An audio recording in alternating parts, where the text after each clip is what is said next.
Subscribe to Storylab for more stories. Now, let's begin this one. Chapter 1, Blood and Ice.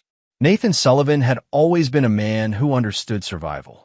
The scars across his knuckles told stories of underground fighting rings in Moscow. The jagged line running from his left ear to his jaw spoke of a knife fight in a Siberian diamond mine. But nothing had prepared him for the betrayal that would come from his own blood. 15 years ago, Nathan had been Benjamin Hammond's best operator in private military contracting. When the work dried up in Afghanistan, Nathan took a security contract in the frozen wastelands of Siberia, protecting diamond extraction operations from both bandits and corrupt officials. The miners called him the Wolverine, not just for his ability to survive in conditions that killed other men, but for the way he hunted down threats with relentless, brutal efficiency. It was there in that frozen hell that Nathan had earned enough money to buy a construction business back home in Montana. He'd met Rosalie Larson at a charity gala when he returned, a beautiful blonde with emerald eyes who worked as a real estate agent. She was everything he thought he wanted, sophisticated, charming, and seemingly impressed by his success. Their wedding had been the social event of the season. Vincent Sullivan, Nathan's younger brother and business partner, had been his best man. Vincent had always lived in Nathan's shadow, never quite tough enough for military service, never quite smart enough to build his own empire. But Nathan had brought him into Sullivan Construction anyway, because family was supposed to mean something. Now, sitting in his truck outside the Montana wilderness cabin he'd built as a family retreat, Nathan watched through binoculars as his wife's BMW pulled up to the remote location. She wasn't alone. Vincent's truck was already there, hidden behind a structure. Nathan had suspected for months. The whispered phone calls, the sudden girls' nights out, the way Vincent's eyes lingered on Rosalie during family gatherings. But what Nathan discovered next would shatter everything he thought he knew about betrayal. Through the cabin's window, he watched Rosalie and Vincent embrace passionately. But their conversation, carried on the crisp mountain air, revealed something far worse than adultery. The insurance policy is worth $12 million, Rosalie was saying as she poured herself a drink. Plus the business assets, the properties. Once Nathan's gone, we control everything. Vincent laughed, a sound Nathan had never heard from his brother before. Cold and calculating. And what about Jack? The kid's going to inherit half of everything when he turns 18. Nathan's blood turned to ice. Jack Sullivan, his 16-year-old son from his first marriage. A boy who idolized his father and had begged to spend the summer working construction alongside him. "We'll deal with Jack after," Rosalie said with chilling casualness. "Make it look like grief over losing his father. Teen suicide rates are so high these days." Nathan's hands tightened on the binoculars until his knuckles went white. These weren't just cheaters. They were planning to murder his child. The family he'd built, the empire he'd created, the trust he'd given, all of it had been a carefully constructed trap. Vincent pulled out a hunting rifle from a gun case. "Nathan's expecting me to meet him tomorrow morning for that elk hunting trip. Perfect opportunity. Remote location, just the two of us. I'll tell everyone there was an accident." "No." Rosalie shook her head. "Too risky. Hunting accidents get investigated. We need something that looks like an outside threat." She moved to a map spread across the cabin's table. "Remember the bear attacks last year? 2 hikers mauled beyond recognition. Nathan goes missing on a solo camping trip. They find what's left of him a week later, scattered across the forest." Vincent nodded slowly. "And I'm the grieving brother who tried to talk him out of going alone." Nathan had heard enough. As he drove away from the cabin, his mind wasn't on grief or heartbreak. Those emotions had been burned away in the fires of Siberian winters long ago. What remained was something far more dangerous, the calculating coldness that had earned him his nickname. The Wolverine was going hunting. Chapter 2, The Ditch. 3 days later, Nathan Sullivan lay motionless in a drainage ditch beside Highway 287, his body riddled with bullets and his blood seeping into the Montana earth. But his chest still rose and fell in shallow, controlled breaths. The plan had been Vincent's masterpiece of deception. A concerned call to Nathan about suspicious activity near their construction site. A request to meet immediately alone, to investigate potential theft of equipment. Nathan had driven out in the pre-dawn darkness, knowing it was a trap but curious to see how far his brother would go. Vincent had been waiting in the trees with a military-grade assault rifle, probably one Nathan had taught him to use years ago. The irony wasn't lost on him. "You know, brother," Vincent had called out as Nathan approached the supposed theft location, "I always wondered what it would feel like to be the one with the power." Nathan had turned slowly, unsurprised to see the rifle pointed at his chest. "And how does it feel, Vince?" "Like I should have done this years ago." Vincent's finger tightened on the trigger. "You never saw me as an equal. Never gave me real responsibility. Always treating me like your weak little brother. Because that's what you are." The first shot caught Nathan in the shoulder, spinning him around. The second hit his ribs. As he fell, Nathan used momentum and training to roll into the drainage ditch, playing dead as Vincent emptied the remaining rounds into the space where he'd been standing. Minutes later, Rosalie's BMW had pulled up. "Is it done? Is he really gone?" Her voice carried clearly in the mountain air. Vincent laughed, that same cold sound Nathan had heard of the cabin. "I emptied the mag into him. He's worm food. Let's get his son next." "Good," Rosalie replied. "Tell everyone a bear got him." What a tragedy. Nathan controlled his breathing, remaining perfectly still as they approached the ditch. Vincent kicked at his leg, and Nathan forced himself not to react. Years of Special Forces training had taught him to enter a meditative state that slowed his heart rate and minimized blood loss. "Should we make sure?" Vincent asked. "No. We've been here too long already. Someone might drive by." Rosalie's heels clicked as she walked back to her car. "Clean the rifle and get it back to Nathan's gun safe.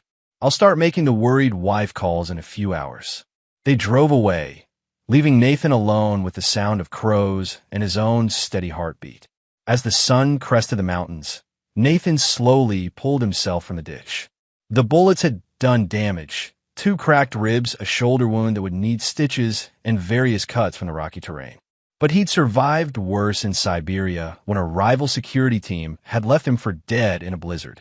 That night, he'd tracked them back to their compound and left their frozen bodies arranged around their own campfire. This would be different. This would be art. Nathan made his way to a cache he'd established years ago, an old mine shaft where he kept emergency supplies, weapons, and documentation under various identities. As he cleaned his wounds and planned his next move, Nathan felt the familiar calm that came before violence. They thought they'd killed the Wolverine. They had no idea they'd just released him. Chapter 3, Ghost Protocol.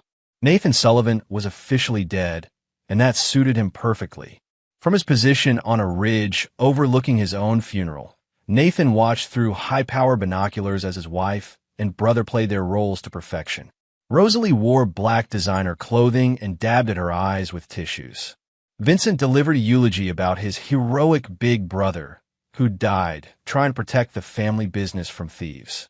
Even his son Jack was there, tears streaming down his face as he threw dirt on an empty coffin. The boy had no idea how close he'd come to joining his father in the grave.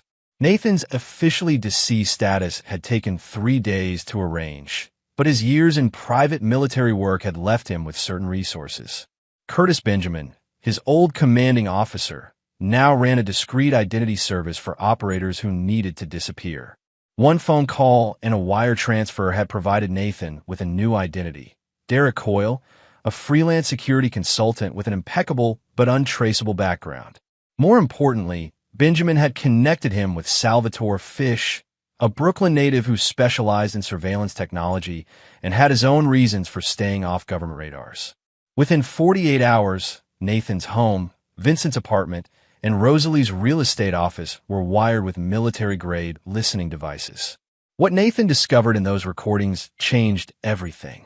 The affair had been going on for 3 years, but the murder plot was only 6 months old. It had started when Rosalie discovered that Nathan's will left everything to Jack, with her receiving only a modest monthly allowance.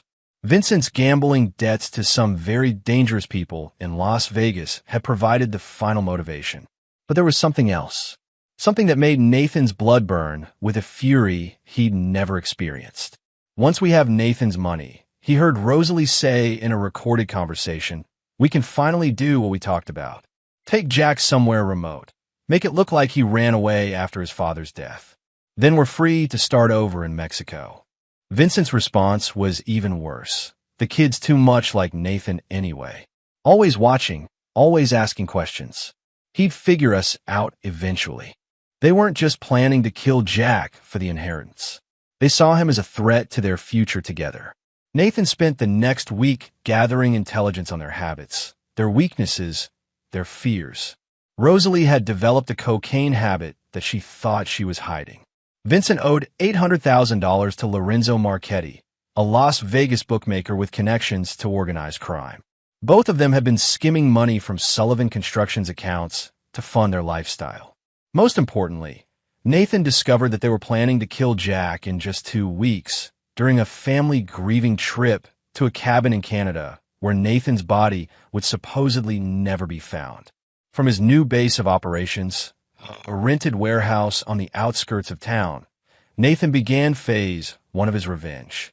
The first sign that something was wrong came when Vincent's car mysteriously burst into flames in the Sullivan Construction parking lot. The fire department ruled it an electrical malfunction, but Vincent knew better. The timing was too convenient, happening just hours after he'd told Rosalie they needed to accelerate their timeline. The second sign was Rosalie's real estate office.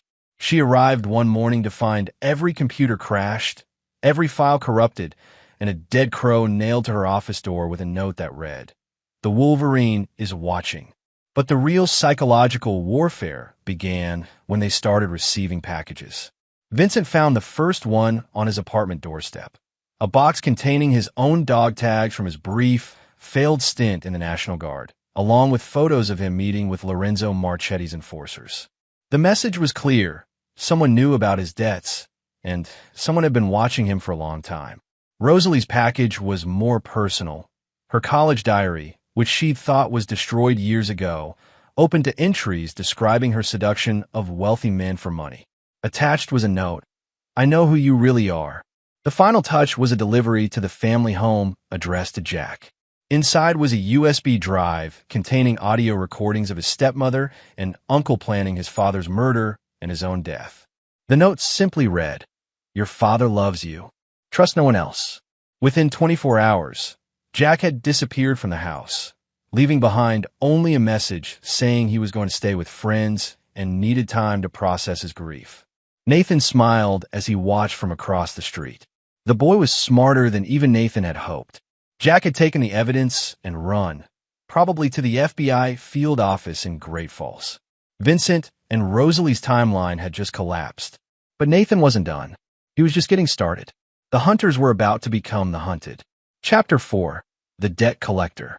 Lorenzo Marchetti arrived in Montana on a private jet with 2 bodyguards and a very specific message for Vincent Sullivan.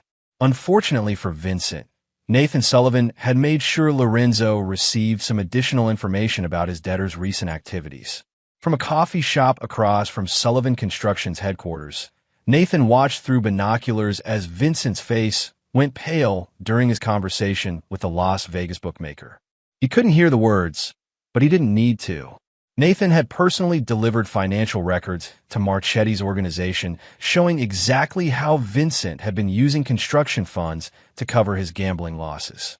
What Marchetti didn't know was that Nathan had also planted evidence suggesting Vincent was planning to flee the country with his brother's insurance money, leaving his gambling debts unpaid.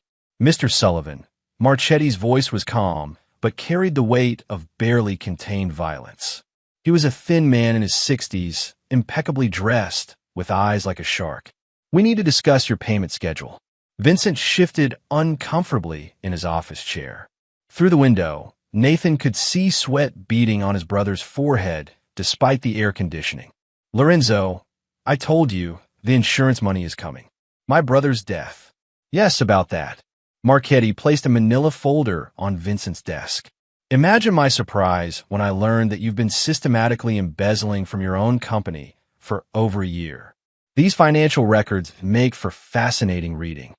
Vincent opened the folder and his face went white. Inside were bank statements, transaction records, and photocopied checks. all showing his theft from Sullivan Construction. But Nathan had done more than just gather evidence. He'd manipulated the records to make Vincent's embezzlement appear far more extensive than it actually was. "This says I stole $2 million, Vincent whispered. "Indeed. And according to my sources, you were planning to take the insurance money and disappear to Mexico with your brother's widow. That would leave my organization with an uncollectible debt." Marchetti raised a hand for silence.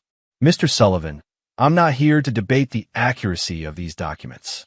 I'm here because you now owe me $3 million. Your original debt plus interest and penalties for attempting to defraud my organization." One of Marchetti's bodyguards, a massive man with scarred knuckles, stepped forward. Vincent instinctively recoiled. "I'll give you 48 hours to produce the money," Marchetti continued.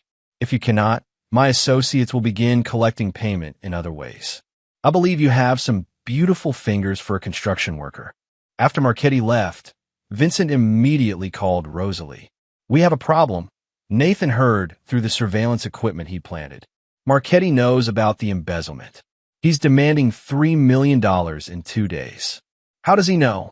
Rosalie's voice was sharp with panic. "Someone's been feeding him information. Someone who knows about our plan." Vincent's voice cracked. "Rosalie, what if Nathan's still alive? Don't be ridiculous. You shotting yourself. I saw the body." "Then explain the packages. Explain how someone knew to contact Marchetti. Explain the dead crow on your office door." There was a long pause. "We accelerate everything. Tonight, we grab the insurance paperwork from Nathan's safe, clean out all the accounts we can access, and we're on a plane to Mexico City before sunrise." "What about Jack?" "Forget the kid for now. We'll deal with him later if we have to." Nathan smiled as he listened to their desperation. They were making mistakes now, operating from fear instead of calculation. That was exactly where he wanted them. But Nathan had one more surprise waiting. That evening, as Vincent attempted to break into Nathan's home safe, he discovered that the insurance policy had been canceled 3 days before Nathan's death. A note attached to the cancellation notice read, "Did you really think I didn't know? NS."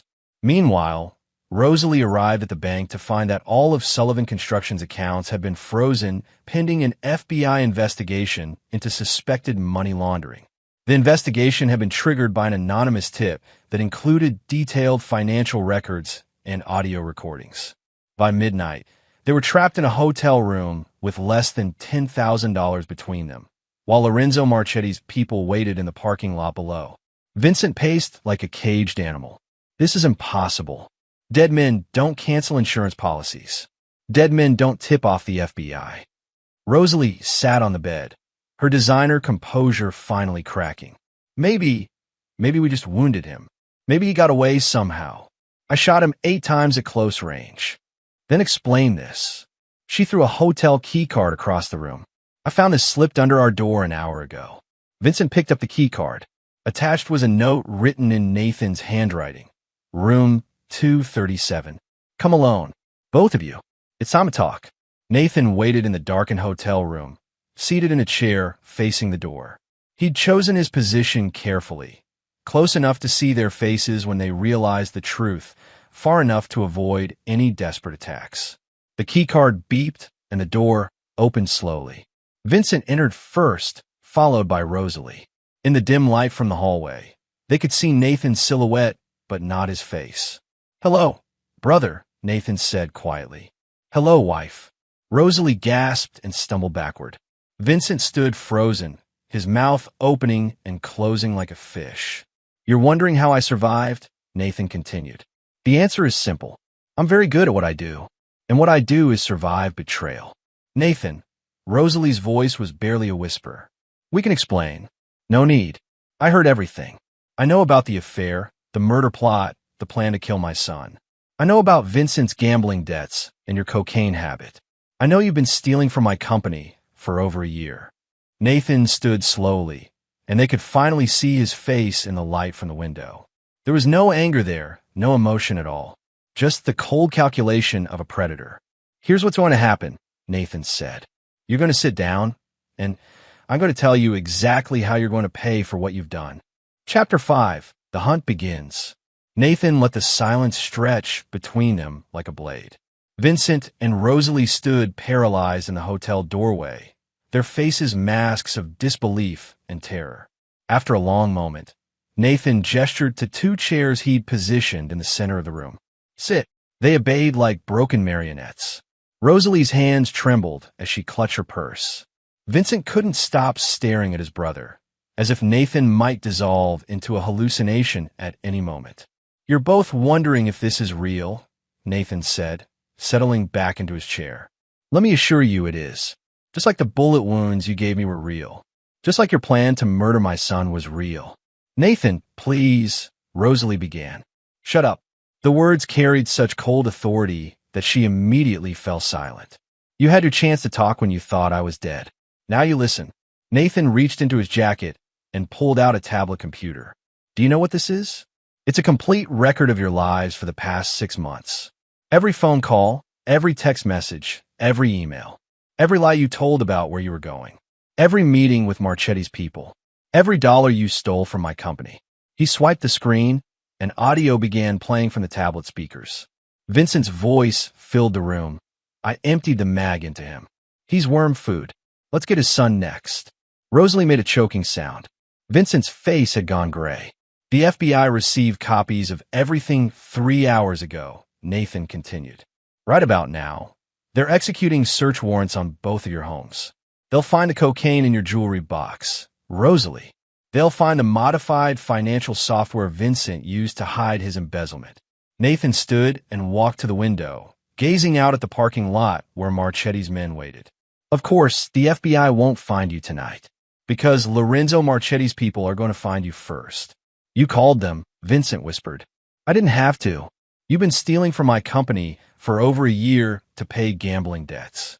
When I froze the accounts, you became a liability to some very dangerous people. They're downstairs right now, waiting for you to try to leave." Nathan turned back to face them. "But I'm not completely heartless. I'm going to give you both a choice." He reached into his jacket again and produced 2 items, a cell phone and a small plastic bottle. "Option 1, Nathan said, placing the phone on the table. "You can call the FBI right now and confess to everything. Attempted murder, conspiracy, embezzlement, insurance fraud. You'll spend the rest of your lives in federal prison, but you'll be alive." He set the bottle next to the phone. "Option 2, fast-acting poison. Painless. 30 seconds and it's over. Much preferable to what Marchetti's people will do to you." Rosalie stared at the items in horror. "There has to be a third option. We can make a deal." "We can." "You can what?" Nathan's voice remained perfectly calm. "Pay me back. Apologize for trying to murder my son. Explain why you've been fucking my brother in our marriage bed for 3 years." Vincent finally found his voice. "Nathan, I know you hate us, but we're still family." "Family?" Nathan's laugh was like breaking glass. "You put 8 bullets in my back and left me to die in a ditch. You planned to murder my 16-year-old son. You stole money I earned bleeding in Siberian winters to pay for your gambling addiction and her drug habit." Nathan leaned forward, and for the first time, they saw real emotion in his eyes. Not anger or hurt, but something far more terrifying, complete, absolute coldness. "You stopped being family the moment you decided I was worth more dead than alive." A knock on the door interrupted them. 3 sharp raps, then 2 more. Vincent and Rosalie both jumped. "That's Marchetti's people," Nathan said calmly. "They figured out which room you're in. You have about 30 seconds before they breach the door." "Nathan, please." Rosalie grabbed for the phone. "Don't let them." Nathan caught her wrist in a grip that made her cry out. "You had your chance to call the FBI 3 minutes ago. You chose to keep begging instead." The knocking came again, more insistent this time. "Last chance," Nathan said, releasing Rosalie's wrist. "Prison or poison. Choose now." Vincent lunged for the bottle, but Nathan was faster. Years of special forces training and Siberian survival had left him with reflexes his brother could never match. He caught Vincent's hand and twisted, sending him to his knees with a muffled scream. "Wrong choice," Nathan said. The hotel room door exploded inward as Marchetti's men kicked it open. Three large men in expensive suits poured into the room, guns drawn. Nathan raised his hand slowly. "Gentlemen, I believe you're looking for Vincent Sullivan and Rosalie Larson. They're right there." The lead enforcer, a man with olive skin and dead eyes, looked confused. "Who are you?" "Someone who had a business arrangement with your employer. Mr. Marchetti wanted his money back from these two. I found them for him." Vincent struggled to his feet, clutching his twisted wrist. "Nathan, you can't." "Can't what?" "Save your life. I just offered you 2 chances to live. You chose poorly both times." Nathan walked toward the door, and the enforcers parted to let him pass. At the threshold, he turned back to face his wife and brother one last time. "For what it's worth," he said, "I really did love you both once. But the Wolverine doesn't forgive betrayal, and he never forgets." Nathan left the hotel as the sounds of violence began behind him. He didn't look back. Chapter 6: Wolves and Sheep.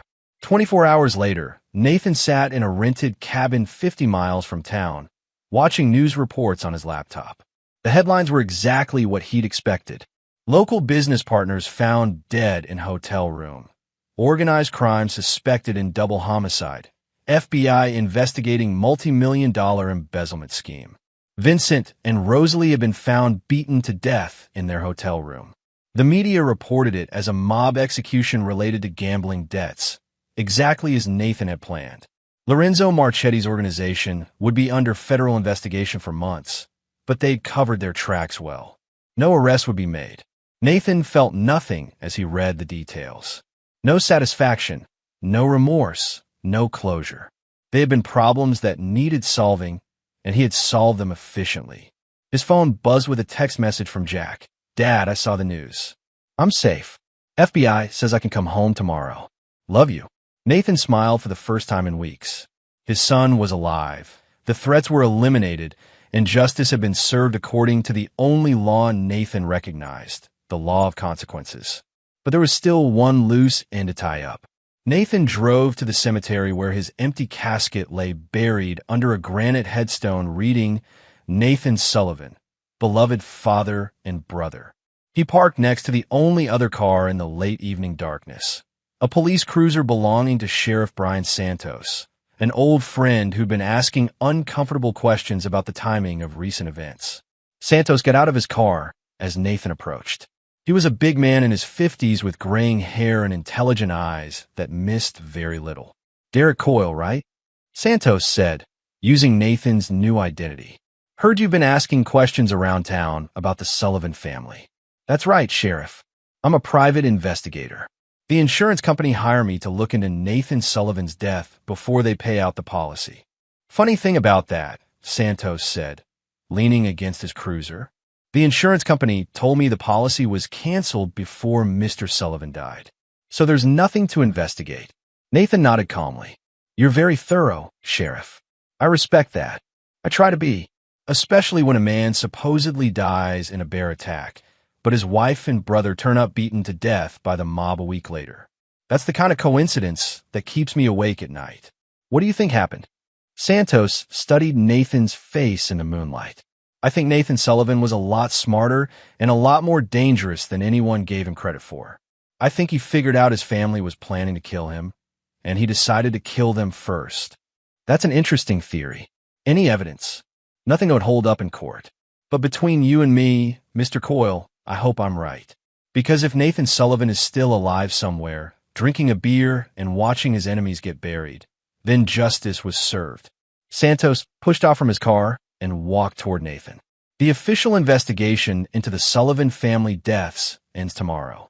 Case closed due to lack of evidence. And Derek Coyle, private investigator, is going to leave town and never come back." "Is that a threat, Sheriff?" "It's friendly advice. The kind I'd give to a man who's already paid the price for his enemy's betrayal. A man who might want to start over somewhere new. Maybe reconnect with the son who thinks his father is dead." Nathan extended his hand, and Santos shook it firmly. "Thank you for your service, Sheriff." "Thank you for yours, Mr. Coyle." As Santos drove away, Nathan stood alone among the tombstones. Tomorrow, he would begin the process of legally resurrecting Nathan Sullivan. A gas leak explosion at his temporary residence would claim the life of Derek Coyle, and Nathan would emerge from a coma in a hospital 3 states away, suffering from amnesia about the events surrounding his attempted murder. The story would be that he'd survived the shooting but wandered injured in the wilderness for days before collapsing. Memory loss from head trauma would explain why he couldn't remember the identity of his attackers. The FBI's evidence against Vincent and Rosalie would support his story that they'd been planning something, but their deaths would forever close the book on who was actually responsible. Within a month, Nathan would be reunited with his son and collecting on a smaller life insurance policy that Vincent and Rosalie had known nothing about. Sullivan Construction would rebuild under new management, and the Wolverine would return to the shadows where he belonged. As Nathan walked back to his car, he thought about the lesson his father had taught him years ago. In this world, son, there are wolves and sheep. The sheep believe in justice and fairness and forgiveness. The wolves know that survival is the only law that matters. Vincent and Rosalie had forgotten they were dealing with a wolf. They'd seen Nathan's success and prosperity and family life, and they'd mistaken him for a sheep they could slaughter. They'd learned too late that the Wolverine never forgot who he really was. Chapter 7. Resurrection. 6 months after his own funeral, Nathan Sullivan sat in a leather chair across from FBI Special Agent and Wise, carefully answering questions about his recovered memories. The hospital room in Denver was sterile and white, decorated with flowers from well-wishers who believed he'd miraculously survived a wilderness ordeal. I remember arguing with Vincent about money, Nathan said, his voice weak but consistent with his cover story. He seemed desperate about something. Then there are fragments, gunshots, falling cold. After that, nothing until I woke up in that hunter's cabin 3 states away. Agent Wise nodded sympathetically. She was a sharp woman in her 40s who'd been investigating the Sullivan case since Vincent and Rosalie's bodies were found. The head trauma explains the memory gaps. You're lucky that hunting party found you when they did. Any word on who killed my wife and brother? The investigation into their deaths is ongoing, but honestly, Mr. Sullivan, it looks like organized crime. Your brother owed significant money to some very dangerous people. When they couldn't collect from him, they eliminated the problem. Nathan allowed appropriate emotion to cross his face: grief, confusion, helplessness. I should have seen the signs. Should have known Vincent was in trouble. Don't blame yourself. Professional criminals are very good at hiding their activities. Agent Wise closed her notebook. I do have one piece of good news. Your son Jack has been asking to see you. He's been staying with your sister in Oregon, but he wants to come home. How is he handling all this? Better than expected. He's a strong kid. Takes after his father, I think. After Agent Wise left, Nathan allowed himself a small smile. The performance had gone perfectly. In 3 days, he would be officially discharged from the hospital with a clean bill of health and no remaining questions about his role in recent events. Jack arrived that afternoon, taller than Nathan remembered and carrying himself with a new maturity that spoke of hard lessons learned. Nathan's heart swelled with genuine emotion as his son entered the hospital room. Dad, Jack's voice cracked slightly as he approached the bed. Come here, son. They embraced, and for the first time in months, Nathan felt something other than cold calculation. This was what mattered. This was what he'd fought to protect. I thought you were dead, Jack whispered. I thought I might be too, but I'm too stubborn to die that easily. Jack pulled back, studying his father's face.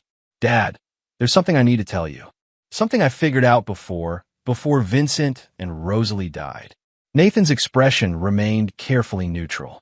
What is it? I know they tried to kill you. I have recordings of them planning it. I went to the FBI, but by the time they investigated, Vincent and Rosalie were already dead. Recordings? Jack pulled a USB drive from his pocket. Someone left this for me at the house. Audio files of Vincent and Rosalie talking about the murder, about killing me too for the inheritance money. The FBI has copies, but they said the case is closed now that the perpetrators are dead. Nathan took the drive, examining it with apparent confusion. Who would have made these recordings? I don't know. Someone who was watching them. Someone who wanted to protect us. The FBI thinks it might have been Vincent's gambling associates, trying to create evidence for leverage. What do you think? Jack was quiet for a long moment. I think someone who loved us very much made sure we both survived. Nathan met his son's eyes and saw understanding there. Not the full truth. Jack was too young and too innocent for that, but enough truth to know that justice had been served. I love you too, son. They spent the rest of the afternoon talking about safer topics. Jack's school, his plans for college, his interest in joining the military after graduation. Nathan listened with genuine pride, marveling at how his son had grown stronger through adversity. That evening, after Jack had gone to his hotel room, Nathan received an unexpected visitor. Curtis Benjamin, his old commanding officer, entered the hospital room carrying a briefcase and a grim expression. Nathan, good to see you're officially alive again. Curtis, I wasn't expecting you. Benjamin set the briefcase on the hospital bed and opened it, revealing documents and photographs. We need to talk about Salvatore Fish. Nathan felt a cold knot form in his stomach. Salvatore had been his technology expert, the man who'd provided surveillance equipment and identity documents for Nathan's revenge operation. What about him? He's dead. Found in his Brooklyn warehouse 3 days ago. Professional hit, very clean. But before he died, someone tortured him for information. Benjamin spread photographs across the bed. Crime scene images showing Salvatore's body and destroyed computer equipment. Whoever killed him knew exactly what they were looking for. They took his client files, his equipment, everything. Who would want that information? That's what worries me. Salvatore worked for some very dangerous people over the years. If his client list fell into the wrong hands. Benjamin paused. Nathan, he kept detailed records of every job, including yours. Nathan studied the photographs, his mind racing through implications. How detailed? Everything. Names, methods, payment records. If someone has those files, they know that Derek Coyle paid for surveillance equipment and false identity documents 6 months ago. They know about the connection to your family's deaths. Any idea who killed him? Benjamin shook his head. Could be anyone. Organized crime, foreign intelligence, corporate espionage. Salvatore made a lot of enemies in his line of work. Nathan closed the briefcase and handed it back to Benjamin. What do you recommend? Disappear again. Take your son and start over somewhere new. Whoever has Salvatore's files, they're probably not interested in old business, but why take the risk? No. Nathan's voice was firm. I spent 15 years building a life here. I won't run from shadows and possibilities. Nathan, be smart about this. You've got your son back, your enemies are dead, and your company is profitable again. Don't throw it all away because of pride. It's not pride, Curtis. It's principle. I don't run from threats anymore. Benjamin studied his old friend's face and sighed. You're still the Wolverine, aren't you? Even after everything, you can't help but hunt. I'm a father who wants to raise his son in peace. But if someone threatens that peace... Nathan's eyes went cold. Then yes, I'm still the Wolverine.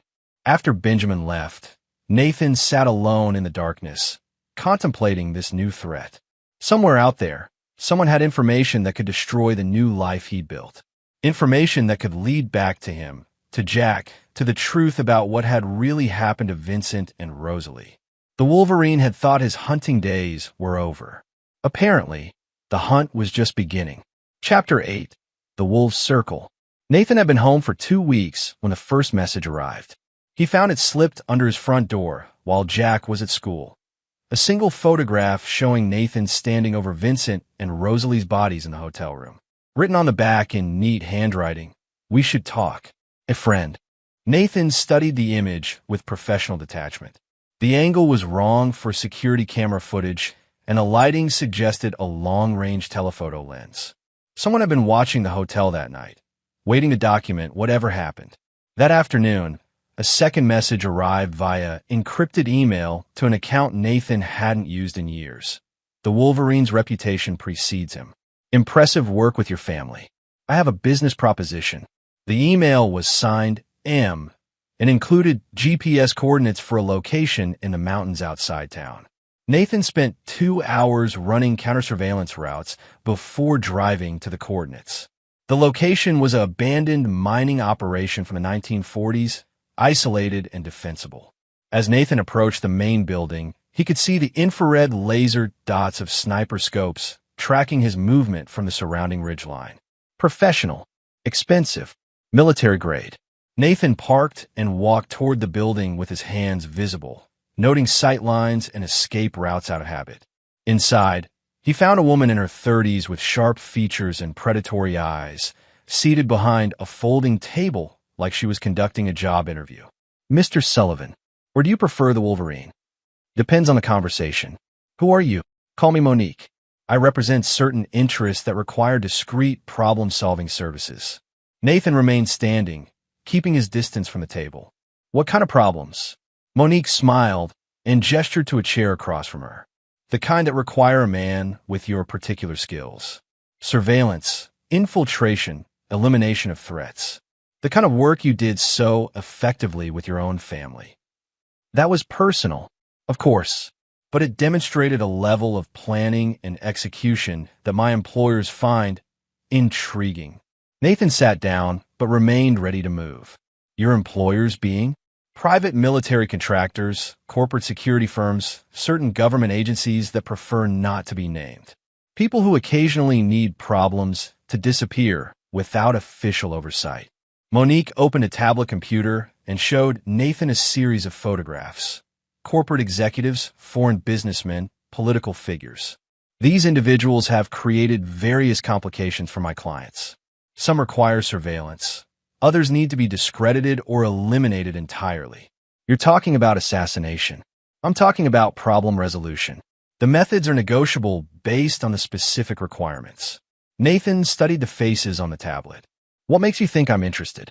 "Because you're very good at it, and because we have leverage." Monique swiped to a new image on the tablet. Surveillance photos of Jack leaving school, walking home, sitting in a coffee shop. "Your son is a handsome young man. It would be tragic if something happened to him due to his father's past indiscretions." Nathan's expression didn't change, but something cold and deadly shifted behind his eyes. "That sounds like a threat. It's a business proposal with built-in motivation. Accept our offer, complete 3 assignments over the next year, and your family's secrets remain secret. Your son grows up safe and happy, completely unaware of his father's true nature." "And if I refuse?" "Then Salvatore Fish's client files find their way to the FBI, along with additional evidence of your activities. Your son watches his father get arrested for multiple homicides, and you spend the rest of your life in federal prison." Nathan was quiet for a long moment, calculating angles and possibilities. "What's the first assignment?" Monique smiled and slid a manila folder across the table. "Hugo Sandoval. He owns a chain of medical clinics that have been laundering money for a cartel. The DEA is getting close to building a case against him, but my clients prefer he disappear before he can make a deal with federal prosecutors." Nathan opened the folder and reviewed the target profile. Hugo Sandoval, 62 years old, divorced, no children. Lives alone in a gated community outside Phoenix. Former military, security conscious but not paranoid. Timeline, 2 weeks. Make it look like natural causes or an accident. No obvious signs of foul play. Nathan closed the folder. Payment, $2 million, plus we destroy half of Salvatore's files related to your activities. Complete all 3 assignments successfully, and we destroy everything. Nathan stood and walked toward the exit. "I'll be in touch, Mr. Sullivan." Monique's voice stopped him at the doorway. "Don't think about running. We have people watching your son 24/7. We'll know the moment you try to relocate him." Nathan turned back to face her. "Lady, you just made the biggest mistake of your life." "What's that?" "You threatened my son."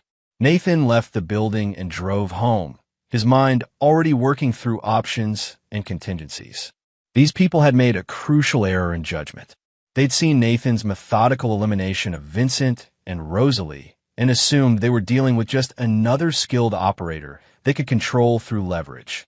They had no idea they'd just declared war on the Wolverine. That night, Nathan called Curtis Benjamin from a secure phone. "I need a favor, Curtis. A big one." "What kind of favor?" "The kind that makes people disappear permanently." Benjamin was quiet for a moment. "Nathan, what have you gotten yourself into?" "Someone's trying to blackmail me into becoming their personal assassin." They're using Jack as leverage. Jesus, what do you need? Everything you can find on a woman named Monique, probably not her real name, working with a private military group that has access to Salvatore Fish's client files. Also, I need the full team: surveillance, technical support, and elimination specialists. Nathan, that's going to cost. I don't care what it costs. These people threaten my son. I want them erased from existence. Understood. Give me 72 hours. Nathan hung up and walked to Jack's room, where his son was studying at his desk. Dad, everything okay? We need to talk, son. About taking a vacation. What kind of vacation? Nathan sat on the edge of Jack's bed. The kind where we visit your aunt in Oregon for a few weeks while I handle some business here. Jack studied his father's face with the same intelligence that had helped him survive Vincent and Rosalie's plot. Business that might be dangerous? Possibly. Dad, whatever this is about, I want to help. I'm not a little kid anymore. Nathan felt a surge of pride mixed with fear. His son was growing into the kind of man who didn't run from fights. But this particular fight was too dangerous, too personal, too close to the darkness that Nathan carried inside him. I know you're not a kid, Jack, but sometimes the best way to help is to stay safe while the adults handle the dangerous work. Like when you handled Vincent and Rosalie. Nathan looked sharply at his son. What makes you think I handled them? Jack smiled grimly. Because Vincent and Rosalie died exactly the way someone like you would have killed them. And because I'm your son, I know how the Wolverine thinks. Nathan realized that his son had inherited more than just his stubbornness. The boy had been thinking, analyzing, putting pieces together. In trying to protect Jack from the truth, Nathan had underestimated his son's ability to see it clearly. All right, Nathan said finally. Here's what's really happening. He told Jack everything about Monique, about the blackmail, about the threats against his safety. As he spoke, he watched his son's expression harden into something Nathan recognized from his own mirror. So what's the plan? Jack asked when Nathan finished. You going to Oregon? I'm going to eliminate the threat. No. Jack's voice was firm. We're going to eliminate the threat. Together. Nathan started to protest, but Jack cut him off. Dad, they threatened me to get to you. That makes this my fight too. And if you taught me anything, it's that Sullivans don't run from fights. Nathan looked at his 16-year-old son and saw not a child who needed protection, but a young wolf who was ready to join the pack. All right, Nathan said, but we do this my way with my rules. And if I tell you to run, you run. No arguments. Deal. Nathan smiled, feeling something fierce and proud stirring in his chest. These people had threatened his family thinking they could control him through fear. They were about to learn that wolves were most dangerous when they hunted together. Chapter 9, The Last Hunt. The elimination of Monique's organization took 3 weeks of careful planning and brutal execution. Nathan had learned from Curtis Benjamin that the group called themselves Nexus Solutions, a collection of former military contractors and intelligence operatives who specialized in corporate espionage and targeted elimination. Monique was actually Dr. Michelle Stokes, a former Army psychiatrist who'd been dishonorably discharged for conducting unauthorized experiments on prisoners. Their client list included pharmaceutical companies, defense contractors, and several foreign governments who needed problems eliminated without official oversight. The Salvatore Fish connection had given them access to the identities and methods of dozens of freelance operators, making them extremely dangerous to anyone in Nathan's line of work. They'd made one critical mistake. They'd assumed Nathan was a lone wolf who could be controlled through threats against his family. The assault on their mountain compound began at 3 a.m. on a moonless night. Nathan's team consisted of 6 former Special Forces operators, all carefully selected by Curtis Benjamin for their particular skills and their absolute discretion. Jack remained at a safe house 50 miles away, monitoring communications and coordinating logistics. Nathan approached the compound from the north, using skills learned in Siberian winters to move silently across the frozen ground. The thermal imaging equipment Nexus used was military grade, but Nathan had spent years learning to defeat exactly this kind of surveillance. The first sentry died without making a sound, Nathan's knife finding the gap between his body armor and helmet. The second sentry managed to raise his rifle before Nathan's suppressed pistol dropped him. Inside the main building, Nathan moved through darkened corridors like a ghost, eliminating guards and security personnel with mechanical efficiency. These are professional killers who'd threatened his son. He felt nothing but cold satisfaction as each threat was permanently neutralized. Dr. Michelle Stokes was waiting in her office, a pistol on her desk and a defiant expression on her face. "The famous Wolverine," she said as Nathan entered. "I was wondering when you'd come for me. You threatened my son. I offered you profitable employment. You chose to interpret it as a threat." Nathan sat across from her desk, noting the position of her weapon. "Where's Salvatore's files?" "Safe. Even if you kill me, they'll be released automatically unless I check in every 24 hours. I know about the dead man's switch. I disabled it 2 hours ago." Michelle's confident expression flickered slightly. "That's impossible. The system is air-gapped, completely isolated. Your IT specialist was very cooperative once my people explained the situation to him. Turns out he's been embezzling from your organization for months. Easy leverage." Nathan placed a tablet on the desk showing surveillance footage of Michelle's technical team being systematically captured and interrogated. "Your entire network is compromised.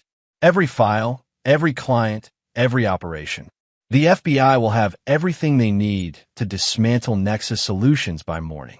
Michelle reached for her pistol, but Nathan was faster. His hand clamped down on her wrist with enough force to make her gasp. "You have one chance to live through this," Nathan said quietly. "Tell me who else has copies of Salvatore's files, and I'll make this quick. Go to hell." Nathan sighed and pulled out his own weapon. Wrong answer. The gunshot echoed through the empty building. 3 hours later, Nathan sat in his truck watching as federal agents swarmed the Nexus compound. Anonymous tips had led them to a treasure trove of evidence documenting corporate espionage, international assassination plots, and connections to organized crime. By noon, arrest warrants would be issued for dozens of corporate executives and government officials who'd used Nexus services. Nathan's phone buzzed with a text from Jack. "News says FBI arrested major criminal organization. Guess your business meeting went well. See you at home." Nathan smiled and started his truck. His son was learning the family business faster than Nathan had expected. Maybe that wasn't such a bad thing. The world was full of wolves disguised as sheep, and it was important to know how to recognize them. As Nathan drove home through the Montana mountains, he reflected on the events of the past year. Vincent and Rosalie had tried to destroy his family for money and greed. Nexus Solutions had tried to control him through threats and blackmail. Both had learned the same lesson. The Wolverine didn't forgive betrayal, and he never forgot. But more importantly, they'd learned that some lines should never be crossed. Threatening Nathan's son had been the last mistake any of them would ever make. Nathan pulled into his driveway to find Jack waiting on the front porch, a satisfied expression on his young face. "Dad, there's something I want to show you." Jack led Nathan to the garage, where he'd set up a computer station with multiple monitors and communication equipment. "I've been thinking about what you said about family business," Jack said, "about how there are wolves and sheep in this world. I want to learn how to be a wolf." Nathan studied the sophisticated setup his son had assembled. "This equipment is expensive. Where did you get the money?" Jack grinned. Michelle Stokes had several offshore accounts that weren't properly secured. "I may have redistributed some of those funds to more worthy causes."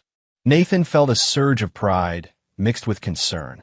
His son was definitely learning the family business, perhaps a little too well. "Jack, this kind of work, it changes you. Makes you cold. Makes it hard to trust people or have normal relationships." "Dad, after everything that's happened, do you really think I can go back to being normal?" Nathan looked at his son, really looked at him, and saw the truth. Jack had been shaped by betrayal and violence just as Nathan had been. The innocence was gone, replaced by something harder and more calculating. But unlike Nathan, Jack wouldn't have to learn these lessons alone. He'd have his father to guide him, to teach him when to be ruthless and when to show mercy. "All right," Nathan said finally, "but we do this together, and we have rules. We protect innocent people. We never betray family. And we never forgive those who threaten what we love." Jack extended his hand and Nathan shook it firmly. "Welcome to the family business, son." Outside, the Montana wind howled through the mountains, carrying the promise of winter and the certainty that somewhere in the darkness, new threats were stirring. But Nathan Sullivan was no longer hunting alone. The Wolverine had found his pack. 6 months later, Nathan and Jack Sullivan operated a discreet consulting firm that specialized in risk management for high-profile clients. Their success rate was 100%, and their methods remained completely confidential. Vincent and Rosalie Sullivan's graves were occasionally visited by family members who left flowers and spoke of tragic losses. Nathan and Jack never visited, but they sometimes drove past the cemetery on their way to more important business. In Siberia, diamond miners still told stories about the Wolverine, the American who'd hunted bandits through frozen wastelands and always brought them back dead. They didn't know he'd returned to his native hunting grounds, or that he'd taught his skills to the next generation. The Wolverine's legend was complete. His legacy would continue. And in a world full of sheep, the wolves would always find This is where our story comes to an end. Share your thoughts in the comments section. Thanks for your precious time. If you enjoyed this story, then please make sure you subscribe to this channel. That would help me a lot. Click on the video you see on the screen, and I will see you there.